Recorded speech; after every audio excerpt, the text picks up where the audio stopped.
असो, एक गोष्ट लक्षात ठेव, घरामध्ये छोटीशी वस्तू जरी हरवली ना तरी ती बाईनं शोधावी अशी अपेक्षा असते.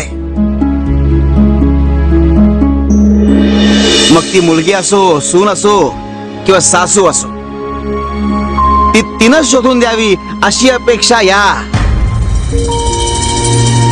कामचुकार पुरुषांची असते. तुम्ही बायका आयुष्यभर घरातल्या पुरुषांसाठी झटता,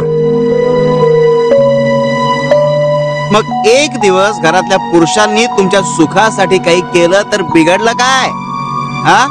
कोणीतरी येऊन बदल घडवेल याची वाट पाहण्यापेक्षा स्वतः होणाऱ्या बदलाचा भाग व्हा. कारण अथक प्रयत्न केल्यानंतर अशक्य असं काहीच राहत नाही. शिव शंकर शंभो.